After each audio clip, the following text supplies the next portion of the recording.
Well, I'm back, and I'm on a roll with these nighttime videos. Since I've been talking up a storm, I figure I'll turn on the camera, and we'll see if I can keep talking about different stuff. As long as it's good, I don't want to just, turn it on and be boring, As long as I can come up with stuff to talk about and share more of who I am, it's a good thing. If I could talk about God, it's a good thing, Any of it's good. If it's me sharing me or sharing God or whatever, if it's sharing me more so you get to know me, which you'll see the light more, in my faith. But figure keep them going, because I've still been on to work, and if I get to work, I worry about this channel is getting more and more important to me, especially the more I get comments back from people and people talking to me about stuff. I see that it's reaching people, that have really been watching, and that means a lot to me, and I wish it's kind of different for me, because some people are writing comments to me. I don't know them. I don't know them as a person, and I wish that I could meet them or something, or if somebody watch my videos wish they could meet me. I wish I had the finances to figure it out and plan a date or a time, or be able to go travel so I could go meet some people and stuff, Because I like meeting people and sharing life with them or talking to them. And hey, let me tell you something. When somebody shares time with you, have a real good, the best strong appreciation you have for that, because what a lot of people don't realize is time is the most valuable commodity we have. It's more than money, more than anything, It's time, because as human beings, we're limited time. I mean, you can bust your butt and become a multimillionaire and start a business or work that hustle, whatever, and in your lifetime you could make millions of dollars quick, or make millions of dollars over your lifetime or something, or I don't know why I'm associating it with money, but money, materialistic things, whatever. But I don't know if I've ever seen or heard of anybody on their deathbed saying, "I wish I had a bigger bag of money next to me." Maybe there is. There might be somebody like that. I don't know. But I know it wouldn't be me. Especially as you get older in life, the majority of people anyway, start finding a different appreciation for stuff, and they see things differently. And I think that the sooner you can realize how valuable time is, the better it is, because you got a chance of managing it and using it to your choice better. When you're not aware of it,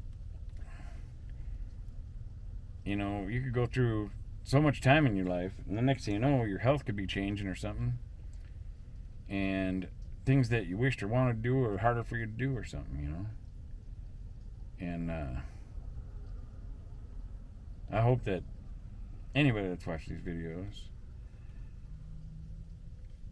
if me talking about that, I hope that helps them, get some more good memories in that they want. That, there's a time when I've had a lot of people close to me pass away, and when I was younger, when close people started passing away to me, my grandpa was really hard, but then, that's when I got into drugs and stuff more as an escape hole, because I was really hurting, and I wanted to hide from my emotions. But then when I got out of that and got myself straightened up, and changed what I wanted out of life, that's a whole nother bunch of stories I can tell sometime. And when my dad and when my dad passed, right around then, my biological father, somewhere in there is when I realized that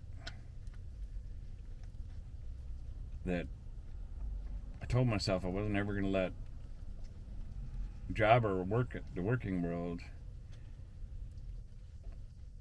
take me away from family and friends and the people I care about. I was going to find a way, because my family and friends and those memories and the people I care about are way more important than any job. I mean, yes, it's nice to have a job and money and be able to live because we need that in society. You know, it's kind of how society works. You gotta try to find some type of balance, you know, or some what works for you or that you're okay with living with. So what happened with me once that started happening, I told myself I wasn't gonna let that happen again because I wished I would have had more time to get to spend with my dad and get to know him better. Because I didn't get to know him till the last couple of years of his life, where I really got to start to know him, and then he died.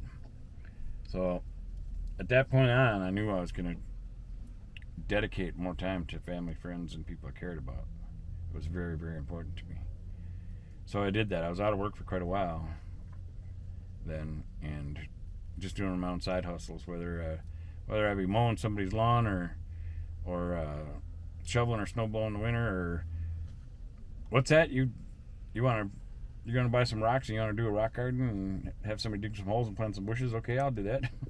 You know, I'd hustle whatever. You know, family members that knew I had skills or knew how to do maintenance and stuff. You know, maybe their toilet got a crack in it or something. Said, hey, can I pay you to, if I buy a new toilet, well, can I pay you to put it in? Sure, you can. I'll do that.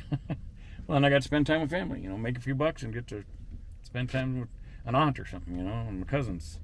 You know, so it was worth it, even though I wasn't making big money. And I'm smart enough I could have made a lot of big money. But boy, would I have missed out on a lot of stuff. So I don't regret none of it. And even though I'm going through a tough situation now, I don't regret any of my choices I made. I got to spend so much wonderful time with my mom before she passed.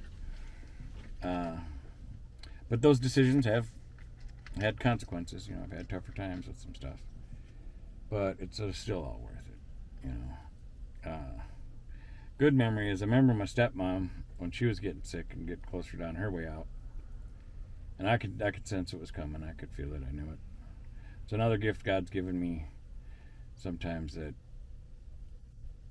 it was harder in the beginning, but I've gotten more used to it now.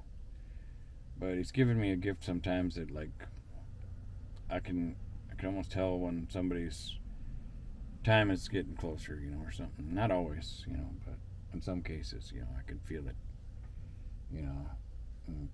And I didn't like it in the beginning when I could feel it. And then when that person passed away, then I really didn't like it, because then I knew what I was feeling was right, you know. So my stepmom, I could sense it with her too, and her health and stuff. And when she was in the hospital for a while, when I was working this maintenance job, I had to meet with contractors in the morning.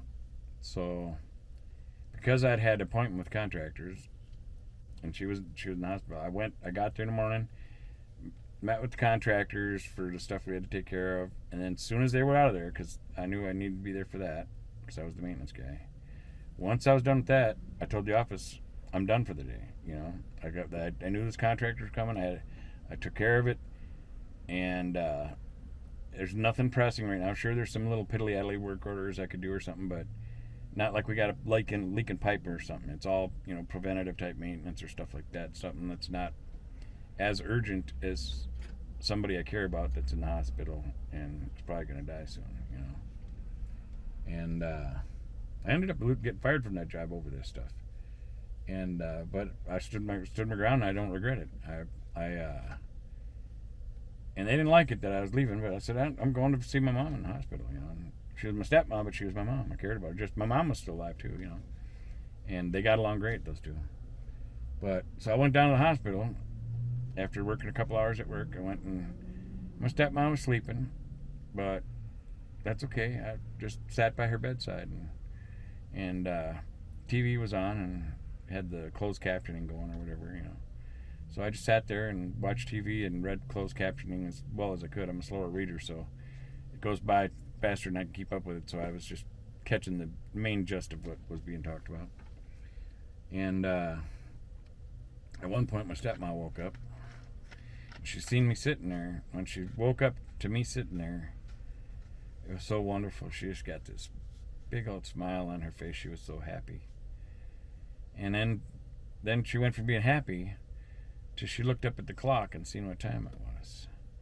And then she got serious with me, and she said, "Hey," she said, "you're supposed to be at work." Like she was almost like she was kind of scolding me a little. And I looked at her and I smiled. I said, no, I'm not, Mom. I said, I'm right where I'm supposed to be.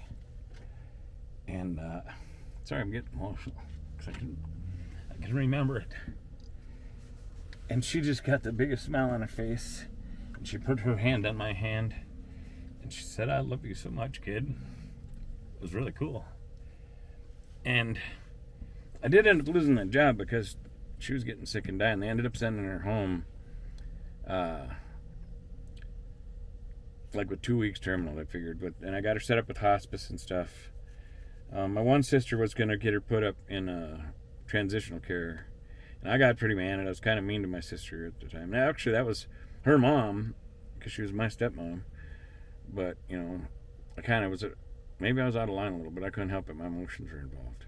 Because I'd come into the hospital when I found out that they were going to gave her 2 weeks terminal or whatever. And and my sister, her daughter, but I love my sister too. She was my sister, even though that sister wasn't blood related to me at all. But my dad and my stepmom had a daughter together, which was my sister Stephanie, which would be my half sister.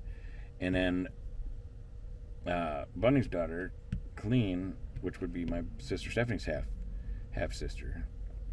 You know, we're related that way. But she was still my sister, and I loved her. She'd been around since I'd been a little kid and stuff, and we bonded and everything. So we were family. Now, my other sister, Colleen, when my half sister Stephanie, when she'd say, "You're my half sister, you're my half brother," that sister would say, "Stephanie, people do not come in halves." But anyway, when I came into that they were 2 weeks terminal, and they were going to move her into transitional care, that I kind of blew a gasket. And I said, no, she's coming home. I said, because I know that's where she'd prefer to be. So I said, she's coming home. I said, we can get a hospital bed, whatever. And I said, I will take care of everything. You can show me how to do the IVs. You can show me everything I need to know. I said, the only thing I would want is, I said, if we could have, a nurse come in for bathing or something. Because I said, I wouldn't want, it goes both ways. I know Mom would probably feel uncomfortable with me trying to bathe her, give her a sponge bath in bed or something like that. And I said, and I would feel uncomfortable myself. So I said, as long as I got a nurse for helping her with bathing or cleaning and stuff like that, that's what I need help with. But otherwise, if it's IVs, anything, dinner, food, any kind of that stuff, I don't care. I'll do it. I mean, if you're telling me she's more than likely going to die within 2 weeks, I will give her every moment I can of 2 weeks to give her happiest life left. And so that's what we did. And she was happy. She was glad to come home and die at home. And I knew I knew that's what she would prefer, rather than being, in hospital alone somewhere or something, So we did. We got her back home to the house that she'd been in all the years. That was my grandpa's house. And then it was my dad and her house. And then it became my house. I'm the one who took care of the taxes, back taxes and stuff after my dad died. I caught all that up to get stuff transferred and stuff. But anyway, I got everything cleaned up, got a hospital bed in there, and got a TV set up in the room so she could watch Emeril Lagasse cooking and stuff, and picked her, because I knew the shows she liked. And it was nice to get her home and have her be at home, even though she was short in life. It's what it did. It made her happy, and she got to die at home in her bedroom, so it was cool. I really got off on a different subject there at that time, huh? I don't even know how I got to that. I don't remember. But yeah, so there's another story about me. I don't know how I got into that one. That was a pretty intense one, but I miss her too. She was a really good woman. I learned stuff from her too. And she always cared about me too as a kid growing up. And she was really good to my dad. That's how it started. I remember now, because of me saying that I was going to be around family and friends, and that was more important than a job. And I did end up losing that job. They actually, while my mom was home terminal, they told me that because I because I requested like leave of absence or whatever. But the way the law worked then is if a company didn't have more than 50 employees, the Medical Leave Act or whatever didn't apply to them at the time. So basically, it's like I forfeited my job or quit. They came to the house and demanded my keys from me. And when they came to get them, my mom had died that morning, and then they were banging at my door saying they wanted their keys. I was not happy, but I kept my composure. I gave them the keys, and they asked me how my mom was doing. I said she passed away this morning, so here's your keys, and that was pretty not nice of them. And but I don't regret it. I don't regret it at all. I did what was right. I know I did, and it was right for my heart too. So, and who cares about that job? They can take a flying leap. And it happened when my dad. After that happened. Oh, before she passed. Where are we at here? Holy crap! I can't tell. Oh, it's getting long. Darn it. Well, I'm gonna have to cut this one short. I was gonna get into my other job I lost for the same type of thing. It was when my sister Stephanie. It was before Mom got sick and died, but my dad had just died, and then my sister Stephanie got into a car accident and got paralyzed from the chest down as a young teenager. And she was in a coma for a while in the hospital, and I lost a job over that too. Well, my sister was in a coma and I was at the hospital. But I'll talk about that in the next video. So, because it's getting long, so thank you for watching. God bless you, and we'll see you on the next one.